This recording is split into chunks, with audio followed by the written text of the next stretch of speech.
हम आ गए हैं क्वेश्चन नंबर 6 पर। यहाँ पर जो हमें बाउंड्री वैल्यू गिवन है वो हमारे पास x और y में ही गिवन है, यानी हमें निकालने की कोई भी ज़रूरत नहीं है। तो चलिए स्टार्ट करते हैं विद सोल्यूशन। तो यहाँ पर हमारे पास सोल्यूशन आ गई है, इसको मैं क्वेश्चन नंबर 1 बोल दूँगी एज ऑलवेज।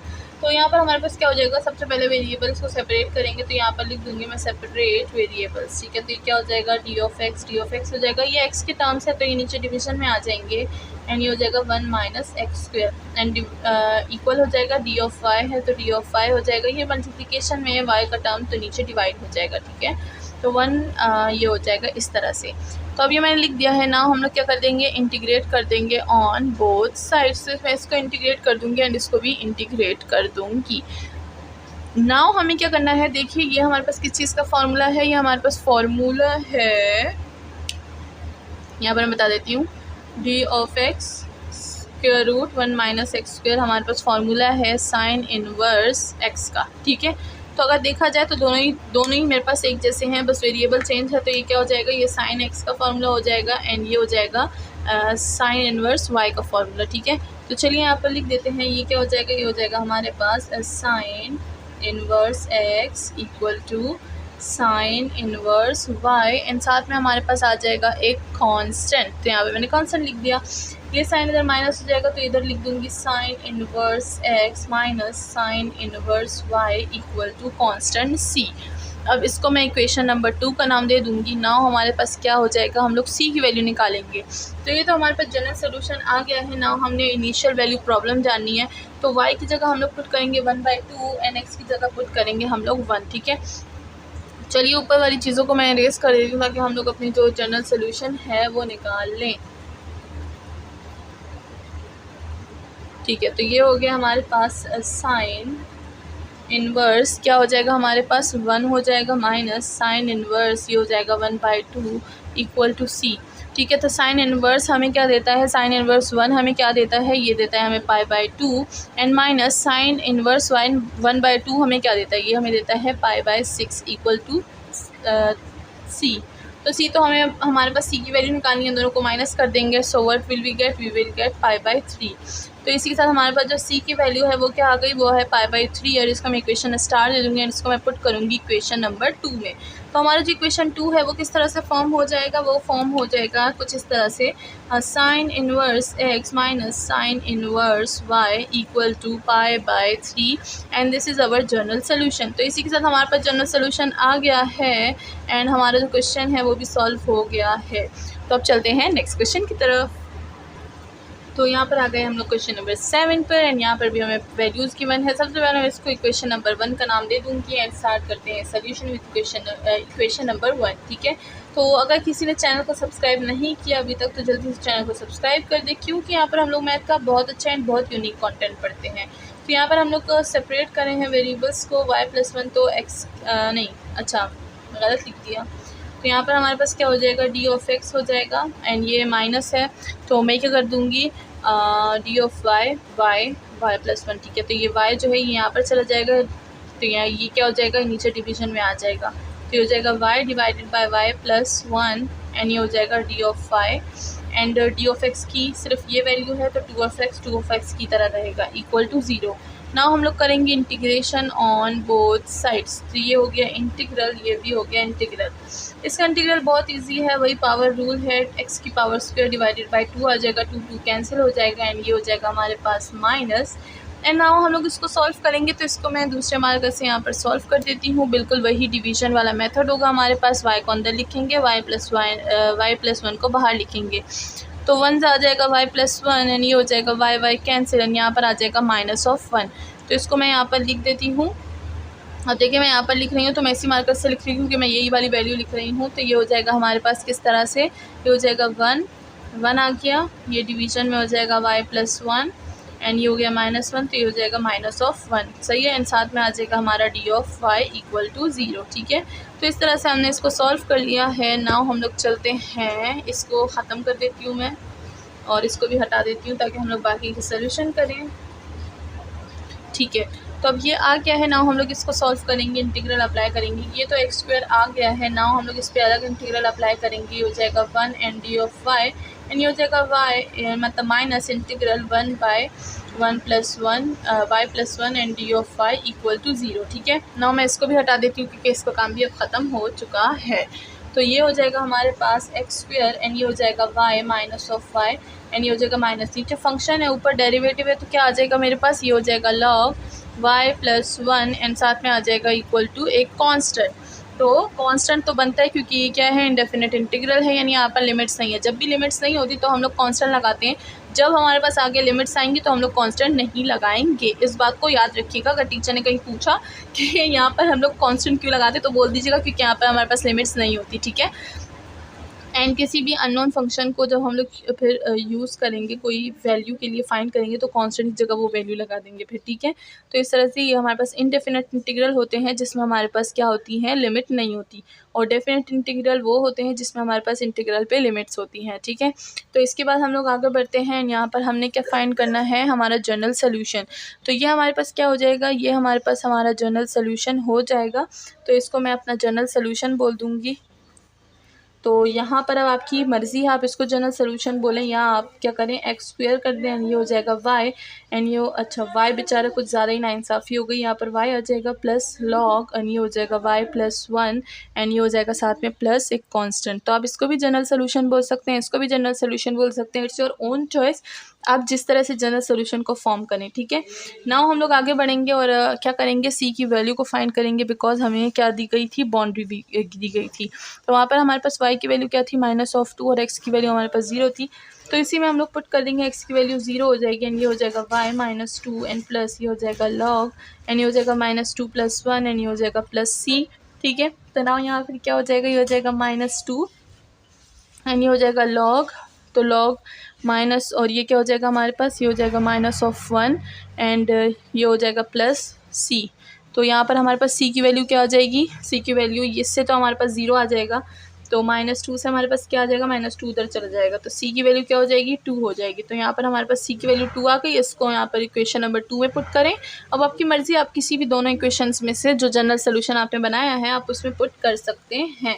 तो इसी के साथ हम लोग अपना जनरल सोल्यूशन जो c की वैल्यू है उसी के साथ लिख देंगे। तो ये क्या हो जाएगा, ये हो जाएगा हमारे पास x square is equals to y plus log y plus 1 और ये हो जाएगा 2। तो इसी के साथ हमने अपना जनरल सोल्यूशन लिख दिया है। हमारा जो क्वेश्चन नंबर 7 है वो भी सॉल्व हो चुका है। नेक्स्ट चलते हैं क्वेश्चन नंबर 8 की तरफ। तो आ गए हम लोग क्वेश्चन नंबर 8 की तरफ एंड यहाँ पर हम लोग क्या कर देंगे, इसको इक्वेशन नंबर 1 का नाम दे देंगे एंड यहाँ पर हमारे पास क्या है, इनिशियल वैल्यू प्रॉब्लम नहीं है। तो चलिए स्टार्ट करते हैं सोल्यूशन एंड सबसे पहले हम लोग क्या करेंगे, सेपरेट करेंगे अपने वेरिएबल्स को। तो ये क्या हो जाएगा, ये हो जाएगा डी ऑफ वाई एंड साथ में अगर हम लोग यहाँ पर देखें तो ये एक्स और वाई है, ये एक्स और वाई है, यानी यहाँ पर हम लोग कोई चीज़ जो है वो हमें कॉमन करनी पड़ेगी, देन हम लोग क्या कर सकते हैं, वेरिएबल्स को सेपरेट कर सकते हैं। तो ये क्या हो जाएगा, यहाँ पर ई की पावर -5 को हम लोग कॉमन ले लेंगे, तो ये हो जाएगा ई की power x plus x square हो जाएगा। ठीक है, तो अब हम लोग क्या कर सकते हैं, वेरिएबल्स को सेपरेट कर सकते हैं इजीली।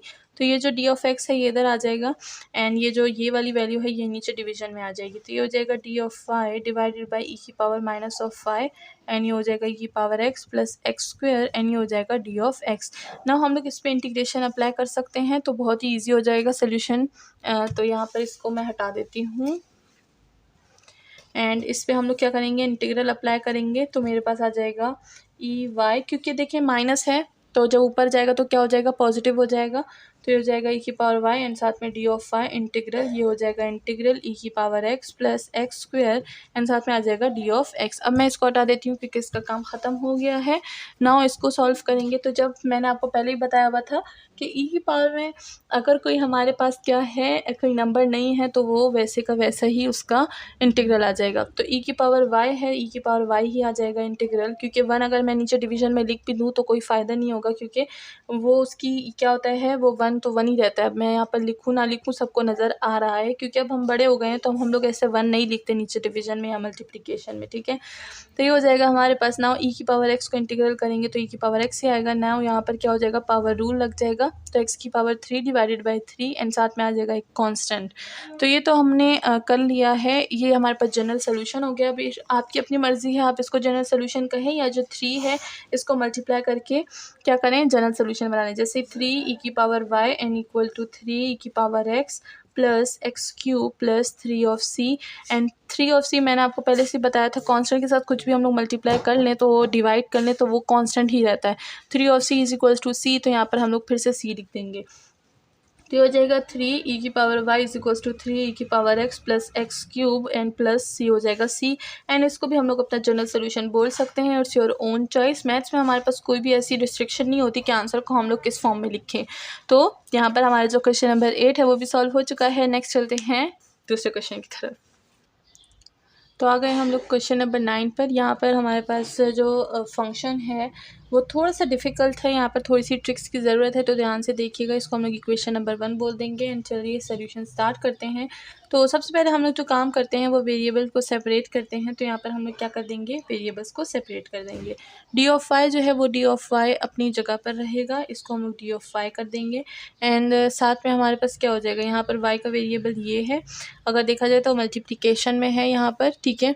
तो ये है और साथ में हमारे पास क्या है, एक्स स्क्वायर है, तो ये एक्स स्क्वायर यहाँ पर चला जाएगा, ठीक है। तो सबसे पहले यहाँ पर D of Y by D of X लिख देंगे, एक्स स्क्वायर ई की पावर 3 ऑफ वाई एंड ये हो जाएगा माइनस एक्स स्क्वायर, ठीक है। तो फिर से हम लोग क्या कर देंगे, इससे कॉमन ले लेंगे कौन सी चीज़, एक्स स्क्वायर। तो एक्स स्क्वायर को कॉमन ले लेंगे, ये हो जाएगा ई की power 3 of Y minus of 1 and साथ में आ जाएगा D of Y by D of X, ये डी ऑफ एक्स है, ठीक है। अब हम लोग जब वेरिएबल को सेपरेट कर देंगे तो काफ़ी ईजी हो जाएगा। कैसे, डी ऑफ वाई हो जाएगा, ये जो वाई के वेरिएबल्स हैं नीचे डिवीजन में आ जाएंगे, ये हो जाएगा 3 ऑफ वाई माइनस 1 एंड ये हो जाएगा एक्स स्क्वायर, साथ में आ जाएगा डी ऑफ एक्स। तो ये हमारे पास क्या हो गया, वेरिएबल सेपरेट हो गए ना। इसी पे हम लोग इंटीग्रल अप्लाई करेंगे एंड अपनी जनरल सोल्यूशन निकालेंगे, ठीक है। तो इसको मैं हटा देती हूँ, इसका काम ख़त्म हो गया। नाउ यहाँ पर मैं अपना ये वाला लिख देती हूँ, D of Y equal to e की पावर 3 वाई माइनस 1 एंड ये हो जाएगा हमारे पास एक्स स्क्वायर एंड ये हो जाएगा डी एक्स, ठीक है। अब हम लोग क्या करेंगे, इसी पे इंटीग्रल अप्लाई कर देंगे।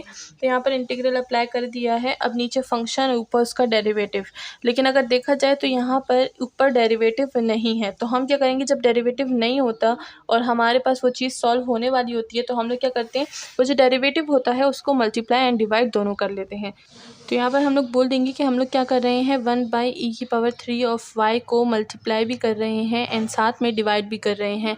और ये बताना बहुत इंपॉर्टेंट है कि कौन सी साइड पे कर रहे हैं, ठीक है। तो यहाँ पर हम लोग कौन सी साइड पे कर रहे हैं, लेफ़्ट हैंड साइड पे कर रहे हैं। तो हमें बताना है कि ऑन लेफ़्ट हैंड साइड, ठीक है। अगर आप ये साइड का नहीं बताएंगे तो वो समझेंगे कि आप यहाँ पर भी इसको मल्टीप्लाई एंड डिवाइड कर रहे हैं। तो इस बात का ध्यान रखिएगा, ये वाली चीज़ हमारे पास बहुत इंपॉर्टेंट है ना। अगर हम लोग यहाँ पर देखें तो ये क्या हो जाएगा, 1/3 है, ध्यान से देखिएगा, 1 बाई ई की पावर 3, तो ये हो जाएगा हमारे पास ई की पावर -3 ऑफ वाई, या फिर आप डायरेक्ट लिख सकते हैं -3 ऑफ वाई, ठीक है। इट्स योर ओन चॉइस, आप डायरेक्ट लिखें या इनडायरेक्ट लिखें। ये हो जाएगा साथ में डी ऑफ वाई, नीचे हो जाएगा हमारे पास ये हो जाएगा हमारे पास 1 माइनस ई की पावर -3 ऑफ वाई, ठीक है। क्योंकि मैंने डिवाइड कर दिया तो ये 1 हो जाएगा एंड यहाँ पर आ जाएगा। तो इसी तरह ये हो जाएगा हमारे पास एक्स की power 3 divided by 3 plus constant का सी। एंड अगर हम लोग यहाँ पर देखें तो हमारे पास क्या चाहिए, जब हमारे पास इसका डेरिवेटिव निकलेगा तो हमें 3 भी चाहिए होता है, क्योंकि नंबर है, नंबर जब भी हमारे पास कंपोनेंट में कोई भी नंबर आता है तो वो नीचे डिवीजन में आ जाता है। किस चीज़ में, इंटीग्रल में डिवीजन में आता है, और जब हम लोग इसका डेरिवेटिव निकालते हैं तो मल्टीप्लिकेशन में आता है। तो अब नीचे फंक्शन है, ऊपर डेरिवेटिव है, तो डेरिवेटिव के लिए हमें क्या चाहिए, हमें चाहिए 3। तो यहाँ पर मैं 3 लिख दूंगी, 3 को भी मल्टीप्लाई एंड साथ में डिवाइड कर दूंगी। तो मल्टीप्लिकेशन का ऊपर आ जाएगा, नीचे डिवीजन का रह जाएगा, ठीक है। नाउ ये हमारे पास फंक्शन हो गया और ये हमारे पास उसका क्या हो गया, डेरिवेटिव हो गया। तो अब हम लोग क्या कर सकते हैं, अपना फॉर्मूला यूज़ कर सकते हैं, जो कि होगा 1/3 एंड इसका मैं फॉर्मूला क्या लिख दूंगी, इसका लिख दूंगी मैं लॉग, एंड ये हो जाएगा 1 माइनस ई की पावर -3 ऑफ वाई। फंक्शन ये है, याद रखिएगा, ये फंक्शन होता है, ये डेरिवेटिव होता है। एंड साथ में ये क्या हो जाएगा, एक्स की power 3 divided by 3 and plus एक कांस्टेंट आ जाएगा हमारे पास। नाउ ये 3 जो है ये हम क्या कर देंगे, इसको यहाँ पर भी मल्टीप्लाई कर देंगे, यहाँ पर भी मल्टीप्लाई कर देंगे, क्योंकि हम लोग डिवीजन में कोई वैल्यू नहीं छोड़ते। तो अभी यहाँ पर मल्टीप्लाई होगा तो 3 और 3 कट जाएगा, तो ये हो जाएगा हमारे पास लॉग 1 माइनस ई की पावर -3 ऑफ वाई एंड ये हो जाएगा एक्स क्यूब एंड प्लस ये हो जाएगा 3 ऑफ सी। तो अब अगर हम लोग देखें तो यहाँ पर हमारे पास लॉग है, तो हम लोग इस लॉग को ख़त्म करने के लिए क्या करेंगे, एक्सपोनेंट यूज़ करेंगे। ये हो जाएगा हमारे पास 3c इक्वल हो जाएगा लॉग ऑफ c के, ठीक है। तो यहाँ पर ऊपर वाली चीज़ को मैं इरेज कर देती हूँ, आप इसको नोट डाउन कर लें। एंड ये क्या हो जाएगा, ये हो जाएगा हमारे पास log 1 माइनस ई की power minus 3 of why he रहेगा। साथ में ये हो जाएगा हमारे पास एक्स क्यूब और ये हो जाएगा प्लस मैं 3 सी की जगह क्या लगाऊंगी, log ऑफ सी लगाऊंगी यानी कांस्टेंट। अब इस चीज़ को मैं हटा देती हूँ क्योंकि इसका काम पूरा हो गया है। नाउ ये क्या हो जाएगा, log सी यहाँ पर आ जाएगा तो ये हो जाएगा हमारे पास log 1 माइनस ई की power minus 3 of Y minus log of C and equal to X of cube. ठीक है, अब हम लोग यहाँ पर क्या यूज़ करेंगे, ये हो जाएगा हमारे पास मल्टीप्लिकेशन में बल्कि माइनस है तो डिवीज़न में हो जाएगा। तो ये क्या हो जाएगा log और ये हो जाएगा 1 माइनस ई की पावर माइनस 3 ऑफ वाई। ठीक है, इन साथ में ये डिवीजन में आ जाएगा, ये हो जाएगा x की पावर 3। नाउ log है यहाँ पर नहीं है तो हम लोग क्या करेंगे, एक्सपोनेंट यूज़ करेंगे log के लिए। log के लिए हम लोग हमेशा से एक्सपोनेंट यूज़ करते हैं। तो ये क्या हो जाएगा, e की पावर log हो जाएगा एंड ये हो जाएगा हमारे पास 1 माइनस ई की power minus 3 of Y divided by c and ये हो जाएगा हमारे पास e की पावर x क्यूब। ठीक है, तो यहाँ पर हम लोग लिख देंगे कि log जो है वो हमारे पास क्या है, जो log नॉट होता है वो अच्छा उसकी ज़रूरत नहीं है, बस यहाँ पर सही है। ठीक है, तो ये हमारे पास क्या हो गया, हमारे पास जनरल सोल्यूशन हो गया है। अब आप इसको अपने तरीके से भी लिख सकते हैं, जैसे कि जो c है यहाँ पर आ जाएगा। ठीक है, और एक्सपोनेंट यहाँ पर हो जाएगा। तो हम लोग के c को यहाँ पर भी लिख सकते हैं क्योंकि हम लोग डिवीजन में कोई चीज़ नहीं छोड़ते। तो चलिए इसको हम लोग सिंप्लीफाई कर देते हैं जनरल सोल्यूशन के लिए।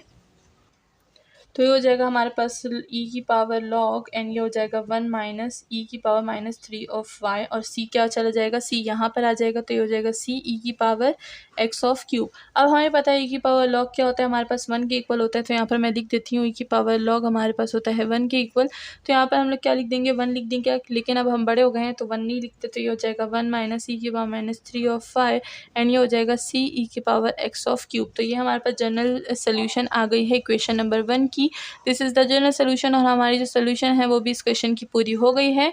अब चलते हैं नेक्स्ट क्वेश्चन की तरफ।